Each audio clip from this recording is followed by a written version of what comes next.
I'm joined now on stage by Jinny, who's Managing Director and Chief China Economist at ICBC, by Takeshi Hajiro, who's Executive Vice President, Mitsui and Co.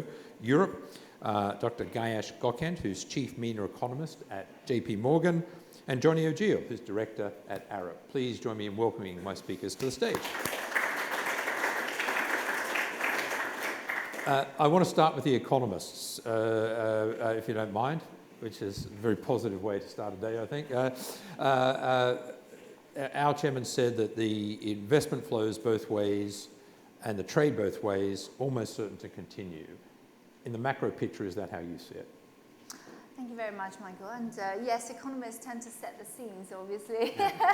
And also, I notice I'm the only Chinese corporate, I guess, represented. Just want to clarify. So ICBC Standard, as part of ICBC Standard, which is a joint venture between ICBC, biggest bank in China and globally, but also with Africa's Standard Bank. So actually, I have a China and Africa focus, and this is where ICBC Standard really sees itself. I think from an economic perspective, absolutely agree with the fact that flows are continuing despite geopolitical tensions globally, uncertainties, not just with the US-China tensions. And by the way, note the fact that I don't call it a trade dispute. It's far from a trade dispute, far from just about tariffs.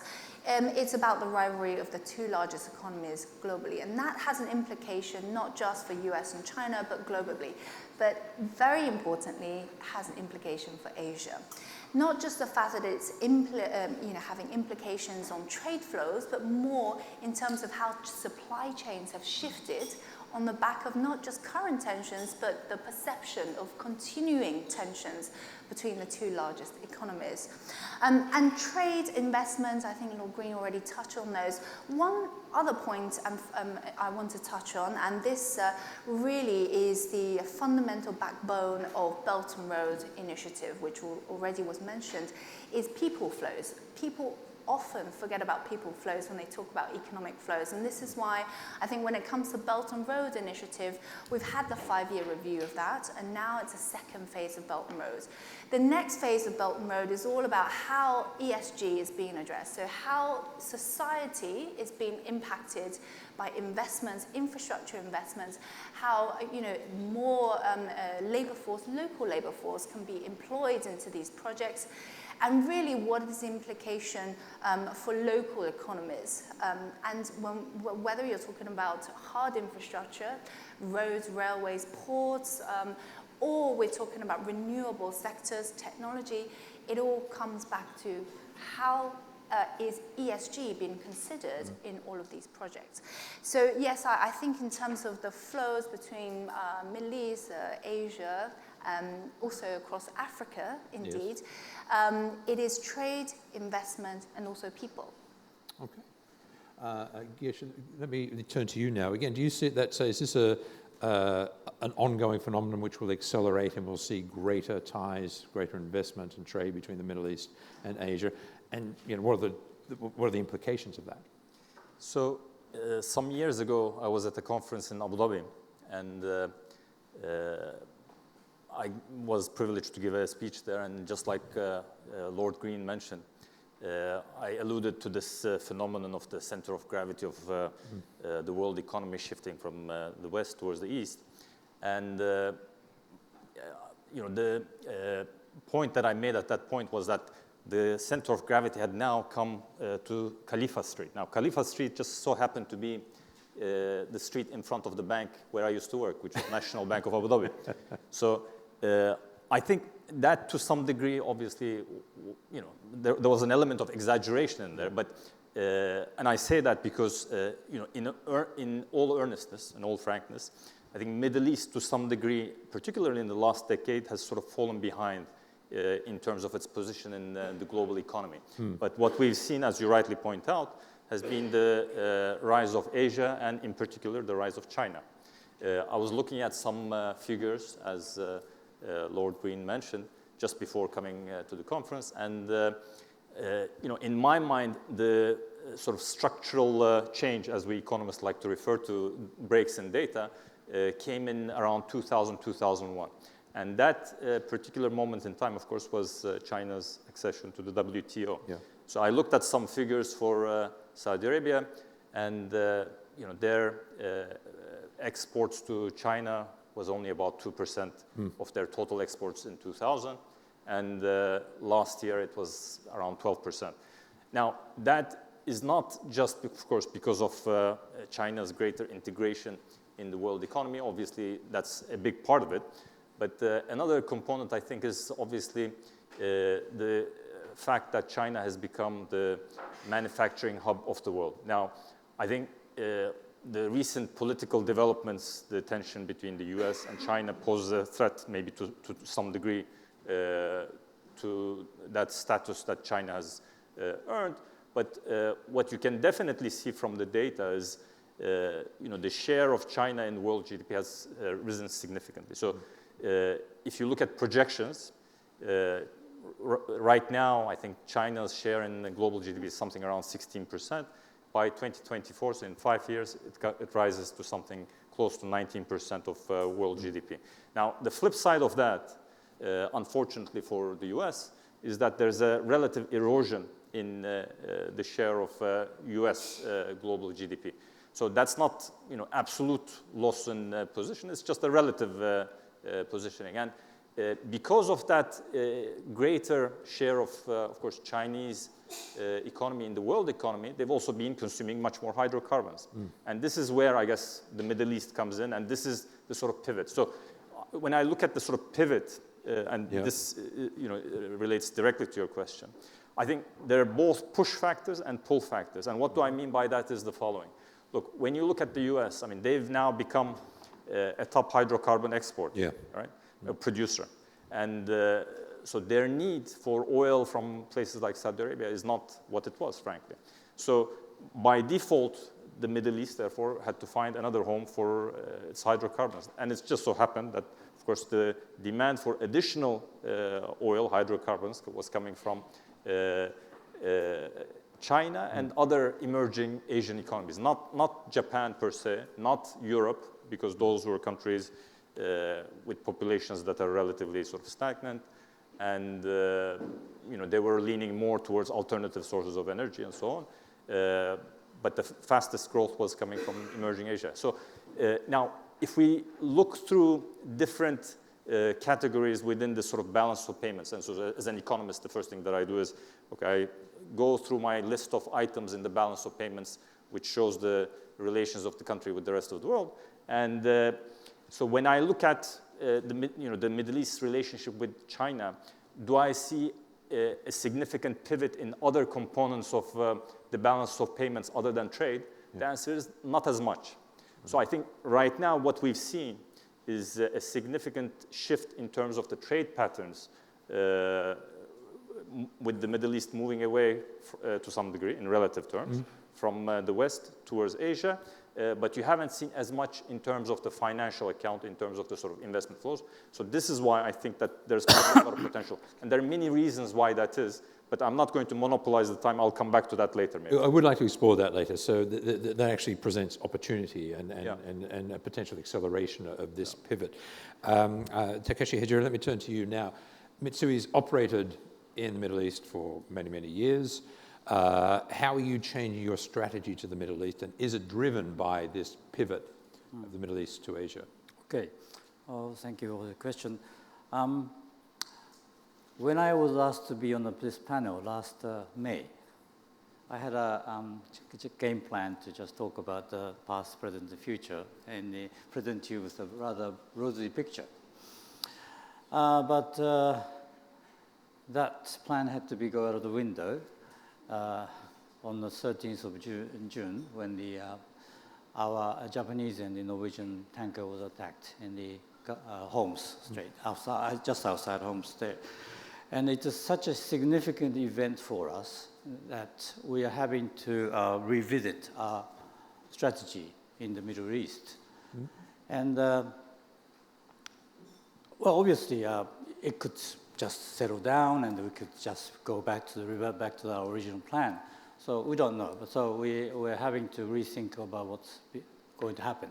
But in order to do so, and we have we did go back in history and sort of thought about how things are developed and how we endure the ups and downs. And Mitsui Company has been in the region since 1950s, and we still got like 10 offices within the Middle East. And we've operated primarily in dealing with the crude oil initially, and then turned to the LNG exportation from the Middle East to Japan. And we rely such a significant amount of energy coming from the Middle East to Japan still. And the statistics is very difficult things to analyze. And Mr. Trump recently said that Japan relies 62%. And why do we have to protect them or something like that? Yes, yeah. And he said China depends 91% from the Middle East. I don't know if that is correct. I think that sounds too much. But anyhow, there's a huge dependence on the energy coming from the Middle East to the Japan and Asia and probably to the rest of the world. So anything going wrong in the region have a likelihood of a huge negative effect on the global scale. So that's the backdrop to what we are thinking. So when we started our operation, I'm a bit biased because I've always dealt in the liquefied natural gas. And so I use the statistics from the natural gas. And we rely like 80%, no, sorry, not that. 80% of oil coming from Middle East, but in terms of LNG, we rely like third of the LNG coming from the region into Japan. And if that stops, that can have a huge impact on the society. So we need to have diversification of the sources. So that's why we had invested in other parts of the world as well. But in order to secure that important 33% of the gas coming from the Middle East, we were initially doing this, try to create this win-win relationship with the Middle Eastern countries by providing them with the technical assistance and helping them with the human resources and providing them with finance and helping those countries to diversify and go outside the Middle East and invest into the energy project outside the region. So that was the original model. And then that had that currently the direction is going towards the more technology-based direction. And we originally helped them to establish the electric power plants, desalination plants, creating water, and that sort of thing. And I think statistics say that Japan has invested like $50 billion in the region already in that area, in direction alone. And from there, and for the future, more future forward-looking, Japan is obviously lacking the natural resources. Therefore, we have invested a lot on the renewable energies. And as Lord said, that we can probably contribute the Middle East and the rest of the world in that direction too. And in case of automobiles, AVs, and medical technologies, robotics, AI, IoT. Those areas I think we can contribute. And actually, since 2016, Japanese government and the Saudi Arabia government has been collaborating to and created the kind of collaboration agreements to work together. And that sort of things is developing and with many other countries as well. So not just by us paying money for the energy, we need to we feel the need and urge to contribute back to those countries so that we can help those countries to raise their living standards and at the same time to assist those countries to diversify and develop their own industries and help those people. So that would play to the concept that the Middle East is trying to diversify. Technology is one of the areas. Yes. Great strengths in Japan in technology. I think that. But for Mitsui, political instability and volatility still remains an issue. A huge concern. And you adjust your strategy accordingly. Yes. Johnny, let me come to you. Arup, obviously, hugely active in infrastructure in the Middle East and in Asia. Can I turn to the Belt and Road, which our chairman alluded to earlier? Is that accelerating this pivot, or is that something that's likely to happen anyway and separate from this broader shift of focus? It is accelerating, and in our view, just here in The Economists, if an economy is to grow, you need transport. You need to move people, and you need to move people in a fairly easy way. And there's a lot of synergies and examples that we have been very lucky in Arup that we have been established in that region for quite a while. We've invested in people, and transport and infrastructure is seen as one of our key openers into markets. For example, cooperation in China, you do detailed design, you need locals to sign it off, but the strategy, how do you do it, how do you master plan it, is something that you can marry together very, very easily. Another interesting component with transport, you can see it in the news every day, even here, technology is right at the forefront of it. You hear the word digital all the time, and sustainable cities, smart cities. It's all about maximizing and making sure people live in a comfortable environment, but in a way that we're not destroying the environment. So that's a small kind of summary. But of importance, and where we are investing, is we are confident that as focus markets that we should be there. We should invest more. Okay, if you look to the Gulf at the moment, there's a bit of a lull. Yes. But it does go in cycles, like in any economies. But there is one thing that we do recognize is very good brains. And there's a lot of people, diverse cultures, for example, in the Gulf that have been working there for a long, long time. And we are utilizing that, for example, to try and merge that with our businesses, our emerging business in India.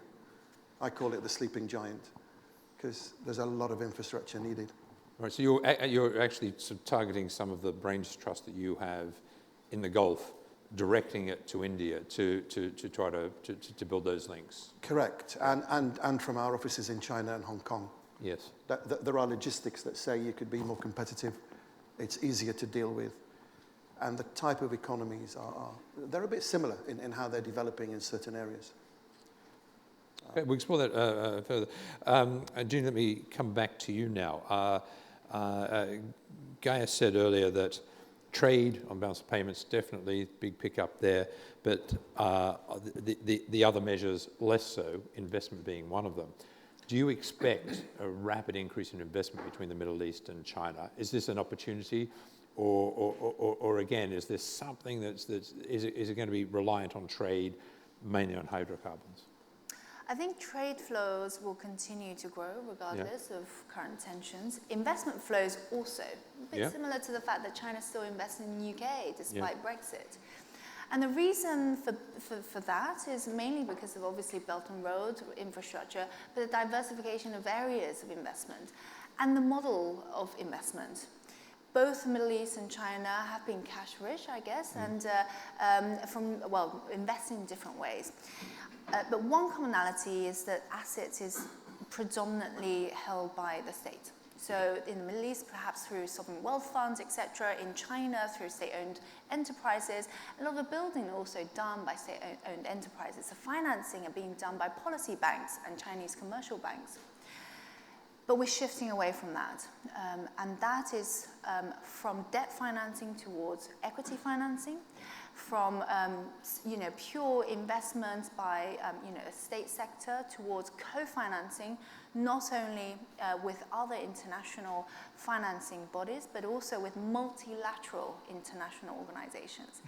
So if you think about a classic example, Silk Road Fund, which was set up for the Belt and Road Initiative, some of the key case studies they identify as the success stories have been in clean projects in the UAE. So this is Chinese, I guess, focused fund to specifically invest in Belt and Road type of assets in the Middle East, but in clean energy, clean tech, and all of these. So we're looking at the future development of investment. So in terms of volumes and the absolute size of that investment, we've seen the flows and it's staggering numbers. There's been lots of estimates on the actual absolute size of investments, particularly involving China with the Middle East, but along the Belt and Road. But in my view, there isn't a definitive answer because it completely depends on what you classify as investments. Yeah. Do you count M&As? Do you count small percentage stakeholders? In our research, we publish a Belt and Road research where we look at 80 countries across the Belt and Road. And of course, there are many, many more countries now. It's actually around 150 countries globally now with some sort of memorandum of understanding with China, including multilateral organizations. And we look at these 80 countries and look at not only the trade, investment, people flows, we also classify M&A type of flows because you already have Chinese conglomerates outside of China with capital outside of China that are also investing into Belt and Road. So it completely depends on how you really define, first of all, Belt and Road project. Yes. Secondly, how do you define that investment? But without a doubt, the volume, I guess the numbers of deals going through when it comes to investment in these projects are absolutely phenomenal. And I've seen, lots of figures out there. I feel that the sizes of these deals are becoming smaller because essentially what's been happening, as I described, we had debt financing tending to happen in large clips because they're sort of very long-term projects. Yes. But if we're looking at smaller size of deals, because more and more private equity investors come to it, it tends to be smaller size because the risk is being shared across different organizations, by banks, by private equity, by multilateral organizations. So sizes of these deals are becoming smaller, but the absolute volume of these investments perhaps is still building. Yeah. Guys, let's come to you too on the investment scene because you alluded to it earlier with the huge numbers on trade, but do you expect the investment numbers to increase and as rapidly and to further deepen these ties? I think maybe a number of things need to change, and it will take some time, for things to expand much more. I think, there are a number of considerations. So from a macro perspective, the dollar is still the world's reserve currency. So the yuan, China is very important, but it's nowhere near to being a reserve currency at the moment. The reason why I mentioned that is because if you're, let's say, the central bank of UAE, right, you're not going to be holding necessarily a lot of yuan-denominated bonds. Yeah. Number one, it might not be liquid. Number two, you're pegged against the dollar in the UAE, so therefore you would probably want to hold dollar assets. And if you look to the West, you look at the US, it's got the largest fixed income market. It's got the largest equity market in the world. So, if you look at the exposure of Abu Dhabi Investment Authority, if you look at Kuwait Investment Authority, Qatar Investment Authority, SAMA, their exposure predominantly is, I would say, to the US, Europe, and perhaps Japan. To a much lesser degree to emerging markets. And amongst those, definitely China would figure prominently. But there are factors why it has probably lagged because of restrictions, because of liquidity, because of currency denomination, and so on.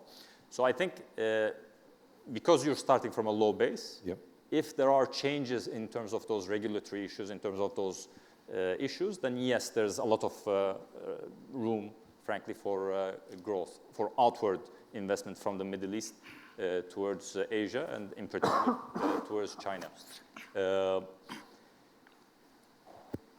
In terms of the size of the outflows, just to give you a sense. So last year, for example, Saudi Arabia had total outflows, financial account outflows of something around $100 billion.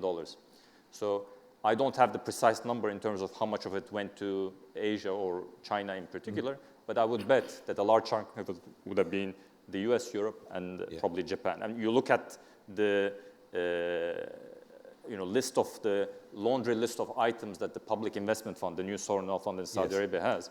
You look at the 10 items, SoftBank, some kind of a joint venture, and then with BlackRock, but you don't really see anything, frankly, with China. Now, where there is investment, I think, therefore, is not in terms of portfolio investment so much. I think there is some, but not as much. Probably it's in terms of foreign direct investment. So you hear of some petrochemical ventures in Asia, and that also has its own sort of industrial logic. So they produce the oil, they want to send it over there, they want to refine it there, and then they want to sell it. They probably even want to own the gas station, I don't know. They want to go through the entire value-added chain.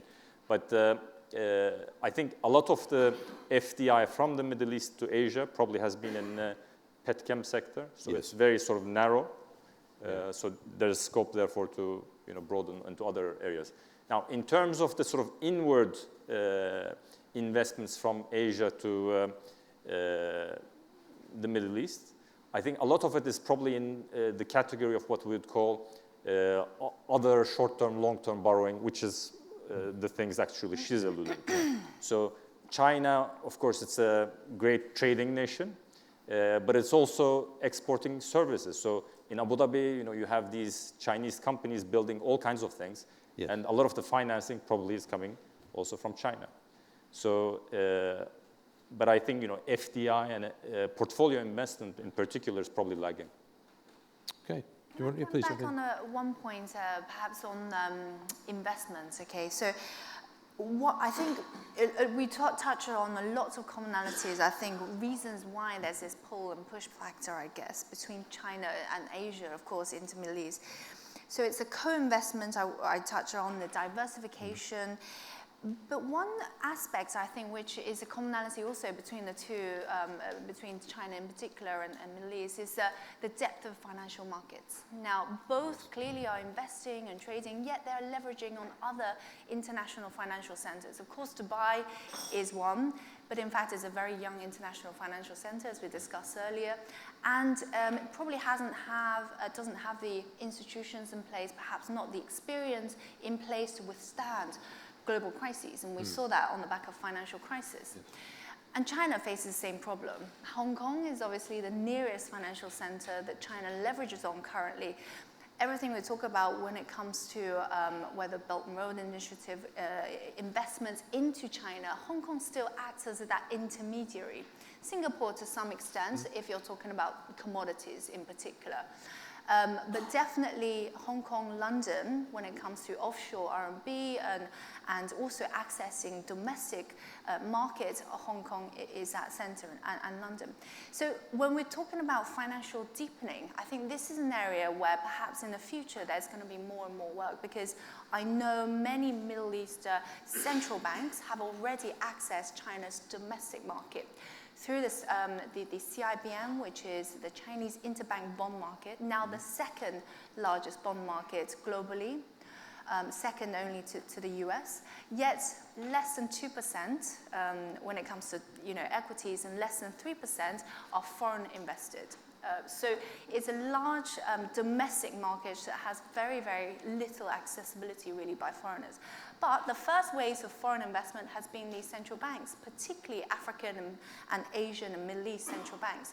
So although it's a very, very small percent of their reserves, clearly some of them start from 1%, 2%, but this will build. Why? Number one, obviously CNY is now in the SDR basket, the only emerging market currency in the SDR basket. Secondly, global indices providers, JP Morgan perhaps potentially in the fourth quarter of this year also becoming the third global emerging market indices to include China. Same on the equity side, MSCI, etc. These indices inclusion means that not only sovereign institutions invest into China's domestic markets, but also institutional investors. All the largest asset managers we talk to are already accessing China's domestic markets. So I think when it comes to financial market deepening, it's a fact that both Middle East and China start to develop ways where its own domestic financial markets can start to be acting on how they are leveraged to start to finance some of these projects that we're talking about. Whether it's capital market, making more use of the capital markets, equity markets to start to finance these. Currently, they're not being tapped into really at all. It is still the London markets, etc., Yes. that are being tapped into, and of course the debt financing that is done by existing structures. But that's a deepening of financial markets in the Middle East and China, or wider Asia, accelerates this pivot. Absolutely. Absolutely. I think that would be a game That's changer the game if the changer. financial It's really markets. interesting. We'll explore that a bit later. Very happy to bring the audience in, of course. Any comments, any questions, please welcome your input into the discussion. Just put your hand on the air and we'll bring you in. We'll start with Martin. I was going to go to you, but Martin's jumped in. He's beaten me to it. Okay. He's probably going to ask about Japan. Martin Barrow of the Jardine Matheson Group. Thank you all for your comments. I would like to diversify the subject a little bit on trade. As Michael knows, when I talk about trade, I always include the importance of the travel and tourism sector. Now, Jinny mentioned people, and people is a key element of this. I spent 35 years in East Asia, Hong Kong, Japan, and Thailand, but I was sent to Saudi Arabia for 3 years to run a big Saudi trading family business called the Lion Group, and that was fantastic. In those days, 0 tourists in Saudi Arabia. Only a few years ago, under MBS opening up, more and more people going, and the other way around, huge numbers of Middle East people visiting China, Japan, the fastest growth rate from low-based to Japan, people from the Middle East. So the importance of the travel and tourism sector relating to the other aspects of trade, I think, is very key. Tourism helps bring peace and harmony to the world, spreading cultures around, so it's critical that that element of this is always taken into account. One of you mentioned the world's biggest airport, I think Dubai, absolutely true. Dubai, diverse culture, is the most diverse in the world. 94% of the population of Dubai are from outside the UAE. It's incredible. So that's an important element in all of this, which I hope everybody will take into account. But I would welcome, of course, comments or disagreements. Yeah, let's start with. We'll come to you. Let's start with you because that's part of the infrastructure, isn't it? The play, tourist facilities, road, transport, hotels, ports. Absolutely, and the Dubai example is interesting because I take the regular flight from Birmingham to Dubai, and 90% of people just connect and carry on. So there's a lot of impetus now to try and bring that trade in. If you go to Saudi now, there are projects that are being master planned on the Red Sea. And indeed, there's a bridge now being planned between Saudi and Egypt. So, even if in a reserved society as such, you can see the importance of diversification. When I lived in Saudi, I had to take the shortest international flight in the world to Bahrain, 10 minutes from where I was. Yeah. Yeah. Please, your views on the tourism. importance of tourism. Okay. I think Japan and the Middle East have a nice reciprocal mutually reciprocal feelings. The way I say that the Middle Eastern people like to visit Asia, China, Japan, Korea, because it's different, totally different. So, and we like to visit them because they're different. Yeah. So we're in the both ends of the spectrum. Therefore, it's a nice way to spend your time, business, or the holidays. And for instance, I only spent 3 years in Abu Dhabi, but the first holiday destination I went from London was Abu Dhabi. Yeah? Yes. Yeah. so that I hope I will make you happy. Next question, please. Charlie. In the context of Brexit and the general scenario more widely in Europe, can the Middle East's pivot to Asia be part of a solution for either the reinvention of the City of London or the maintenance of City of London in its primary role as a financial market. So, I think this is Yeah. firmly an Asia response rather than the Middle East money is already here. So. Well, maybe if I could take that on, because I did mention Brexit. Sorry about that, everybody. try to avoid it, but it's I always try to avoid that topic. But I think, from a Chinese, bank and corporate perspective, Brexit is really irrelevant because I think China has always seen London as an international financial center that is open for business. And all the things we touch upon here, this is why Arup here, they are basically building the Belt and Road. Yeah. Professional services across London, the UK, are effectively, the most significant participation from the West in the Belt and Road because they are consulting, doing the accounting, the legal side of all major Belt and Road projects. And this is why UK-China signed that third-party memorandum. So although UK-China haven't signed this direct memorandum of understanding along the Belt and Road, and obviously political considerations are there.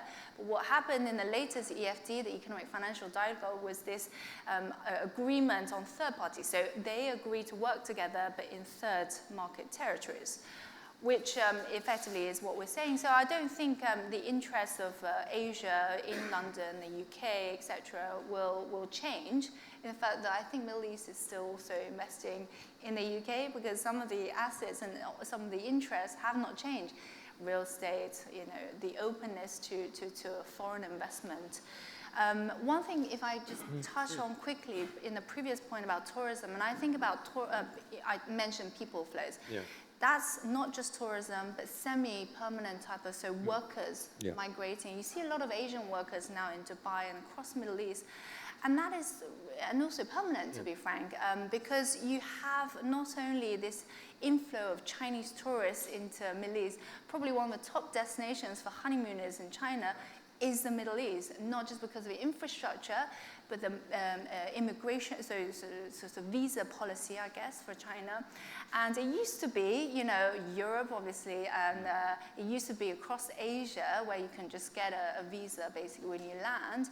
But increasingly, Middle East is becoming more open to China and Asian travelers. And I think this will continue. But the key thing is really once and you see across these Chinese tourist operators, they are increasingly building these so-called Belt and Road travel routes.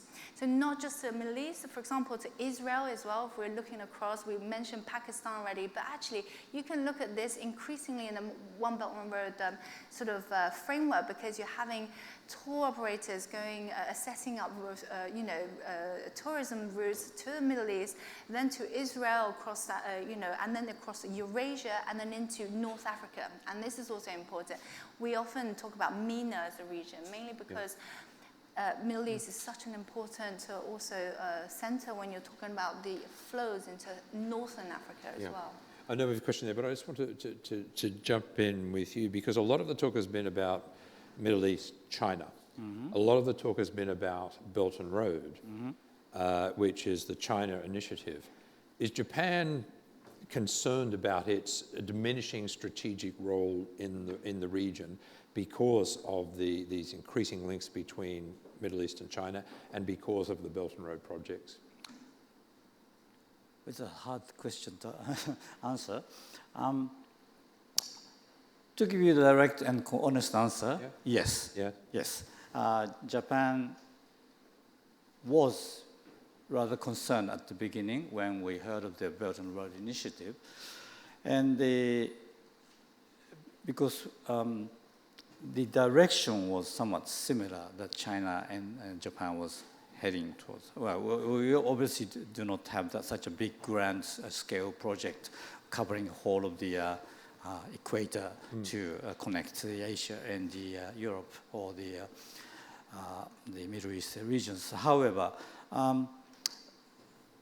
after careful evaluation of the various actions taken by Chinese government and the companies, I think there is a definite benefit of collaborating with the with us as being Asian neighbors, Yeah. because China is excellent at one area, Japan may be good at some area. Instead of having a constant rivalry, I think it is much more beneficial for both countries as well as the hosting countries to work together as much as possible. Obviously, they are not always possible, but our company, at least, are trying to, using the crude expression, hook onto the Belt and Road Initiative as much as possible, because China is excellent at doing the groundworking and going and expanding its influence into the countries. And then if we could go into the areas where we can extend our strengths, why not? Okay, that's very interesting. Sorry, sir, down there. And then we'll come to you, okay? Thanks. Ranjiv Gunawardena, Chairman of International Consultants. I would like to find out what the thoughts of Iran playing a role, positively or negatively. Right now, you have America building up a coalition, and what's the view of Asia in relation to that coalition? Are they going to join that, or are they going to sit on the fence a bit like the Europeans? Thank you. So the Asia position, we'll start with you, but we'll go to everyone on Iran, which clearly is a very sort of hot geopolitical issue generally, but particularly now. Will Asia sit on the fence?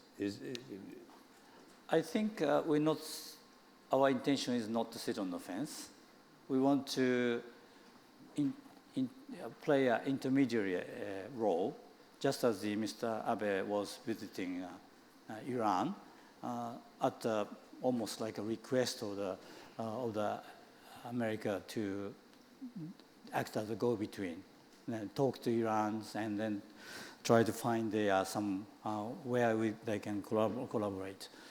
However, that incident occurred, and it's been aggravating. So it's a bit somewhat a difficult situation, I must say. But we haven't given up the idea of taking up the intermediary role, because, as I said in the beginning, it is so vital for the Japanese economy to have the peace in the Middle East, and it's a lifeline to us as well. So there's no reason that we can just sit on the fence and then let things develop. We'd like to take more proactive role. And unlike the past prime ministers, I think Mr. Abe is quite willing to take such a role. And I was alarmed to see this tweet by Mr. Trump on the 24th of June. He said, China gets 91% of its oil from Strait, Japan 62%, and many other countries likewise. So why are we protecting the shipping lanes for other countries for zero compensation? All these countries should be protecting their own ships on what they have been on a dangerous journey. We don't even need to be there. Not the first time we've heard. I was alarmed to read a tweet from President Trump. Those words have been uttered quite a few times, I've heard. But yeah, I mean, this is a line he's running very much now. Yes, that's right. In Osaka, yeah. So U.S. used to be dependent on the energy coming from the region to a large extent. But since then, they have become the largest hydrocarbon producer in the world. So they don't need to be to worry about the energy coming from them. And moreover, the tension in the region will raise the price of oil and gas globally, which benefits the shale gas oil producers. And perhaps to some extent, the people from Russia may be happy about it. So I think we cannot rely on the U.S. to be a policeman of the world anymore, simply because they're not interested in the region so much, and they don't benefit from the peace in the region. Okay, we've got time for a couple more questions before we wrap up, please, sir, and then down to you. We'll see if we can get you in, please. Yeah, thank you very much, Philip Gator-Smith, Durham University. I've greatly enjoyed your insights, and actually my question relates to part partly what you've just been discussing, following up the last question, which is geopolitics. I'm curious, how do you sort of how much do you incorporate geopolitics into your research and analysis and your firm's investment or business decisions? Let me unpack that a little. Partly it has already been done just now. On paper, just looking at trade and investment flows, this story of the Middle East pivot to Asia looks quite harmonious. And of course, there are a lot of opportunities, as we just heard. But what is not really being incorporated into that is that geopolitical tensions in the Middle East, but also in Asia, can make the story far less harmonious than it may seem if you just look at trade and investment. And the US military presence, arguably, is still the crucial element underwriting basic Gulf and Indian Ocean sea lane security, which is why the Asian giants have not really felt the necessity to actually bother with politics. It has been mentioned at the beginning of this talk, this meeting, that the Asian countries don't really bring any political baggage with them, which is their great advantage. But one of the reasons why that's the case is that they haven't been forced to actually stick their nose into politics because the US has been doing it, in inverted commas, for them. So how far do you look at these sort of, you call it, I think, black swan events, low impact, low probability that the US presence in the Gulf is actually helping the Asians, but if you take that out of the equation, if the Americans were ever to decide to pull out, not that that's likely anytime soon, what does Asia then do? But the broader question of building geopolitics. Where do you build geopolitics into your business plans operating between Middle East and Asia? I mean, first and foremost, we're governed by law, by guidance from government, so we can't divert because we would be penalised. So that's really important. But what we do look at, we look at stability, we look at an economy that grows, and we look at trading conditions. And in simple terms, if I'm signing a contract, I need to make sure the company is not going to be severely liable to an extent that it affects people's lives and et cetera. So those are basic things that you really look at. And then you start looking at emerging markets and where things might happen in the future. Now, and this is my own opinion, not necessarily Arup or a board vision, but I look at the Iran issue and I see it linked with Syria. Sometimes go and try find the problem is, not give the aspirin after.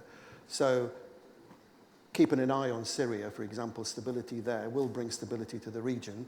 Then the opportunities for consulting engineers, in my view, will be enormous from everywhere. For example, teaming up with Chinese contractors is an example. And the brains that are there in the Gulf. Imminently, the Gulf and the brains in the Gulf will head a bit more in the Levant region. So I hope that helps give you a...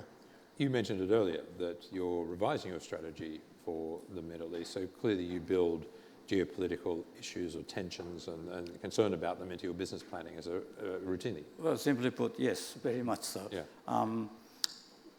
As I said at the very beginning, in 1970s, we were hit very badly by the fact that the Iran-Iraq war had started, and we had we had been constructing the petrochemical plant in the Bandar Khomeini, just across from the UAE, and that had to be abandoned with a huge loss.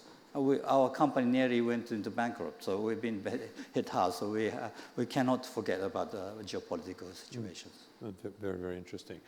Let's move on, because we've got a couple of questions I'd like to get in with. Sir, down there, please. Hi, I'm Aziz. I'm coming from Asian Light newspaper.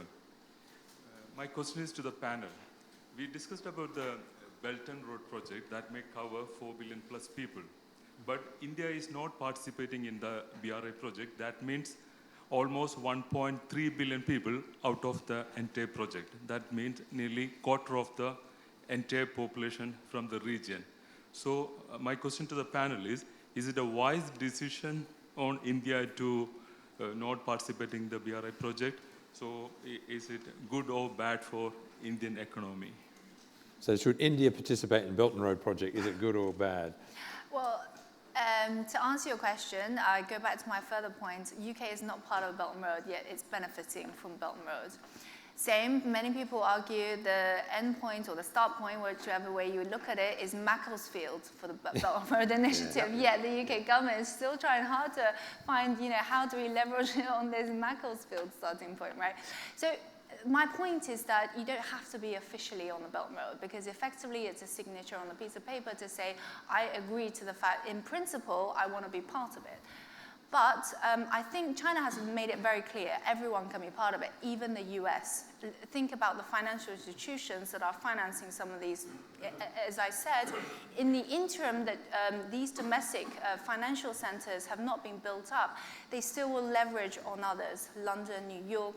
US companies are also, look at the biggest multinationals, they are also very active along the Belt and Road. So I don't think, first of all, I don't think India will lose out by not being officially on that. And actually, I would argue they are, because in fact, I see many, many projects where India is involved. Maybe from government perspective, there are lots of obviously different political voices, but from a corporate level, there's definitely active interest and existing investments and co-investments along the Belt and Road. And one last final point is, as I go back to my point about the importance of multilateral institutional organizations, they effectively represent all of the countries that are members of them on their activity along the Belt and Road. India, obviously part of ADB, etc., through the ADB, are already very active along these Belt and Road projects. Okay, look, we need to move on. Stephen Green, comment? Excuse me for coming back to the floor again, but I resonate with the speaker just behind me when he points to the rising geopolitical complexities of all this, because I think it is a feature. It is, and you've also alluded to it in a very subtle way as far as Japan's concerned. And since India has come up, I acknowledge what Jinny said about the Belt Road and Indian business involvement in the Belt and Road Initiative, which I think is perfectly true. Nevertheless, when you look at what's going on in the Persian Gulf at the moment, you not only have, on the one hand, Chinese and Saudi investment in the port of Gwadar in Pakistan, you have Indian investment in the port of Chabahar in Iran, and there's quite plainly some geopolitical jostling going on in the Gulf that a business would be wise to take account of rather than ignore.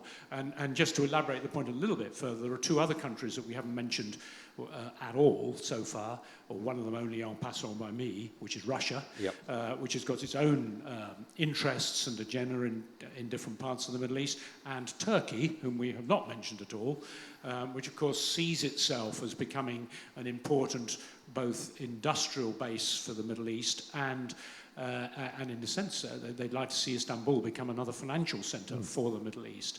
So this is a complex equation. And we could spend the rest of the morning easily talking about the geopolitics of the Middle East, its past, its present, and its potential outworkings. Whatever the difficulties, though, I remain of the view that over the medium and longer term, any sensible business strategy has got to recognize this is becoming more and more important as a market and more important as a supplier of energy of one sort or another to much of Asia, which will continue to grow very rapidly for the rest of all of our working lives. Okay, one final question, just here. And then we must wrap up because we've gone over time. Thank you for that. Thank you. My name is Nasser Al-Mutawa. I am the co-chair of the Saudi-British Business Council. I would like to go back to the tourism in Saudi Arabia, and want to say that we've just started taken few steps to open the industry and to relax the regulations and all that. Very few steps. We're just at the beginning of the journey to really open the industry altogether. However, we notice now some interesting results. Just to give some examples, normally during the Eid al-Fitr holidays after Ramadan, you will find Dubai full of Saudis. Well, this year, The hospitality business in Dubai suffered a great deal, mainly because very few Saudis travel. I was coming yesterday from Riyadh to here and noticed that the plane had little Saudis on it. So Saudis are staying. This is encouraging for the industry, you know, and I do encourage investors to come over and take a look and see the opportunities, which is very promising. Okay, great, thank you. Look, I'm afraid we have to leave it there. Fantastic conversation, really has been fascinating. I'd like to think our guests will be able to join us as you can for a coffee next door, so if you want to grab any of them to follow this up, please do so. We'll be back after the break to talk technology and renewable energy, but let me please thank Jinny Yan of ICBC Standard, Takeshi Hajiro, Giyas Gokkent, and also Johnny Ojeil for being with us today. Thank you all very much.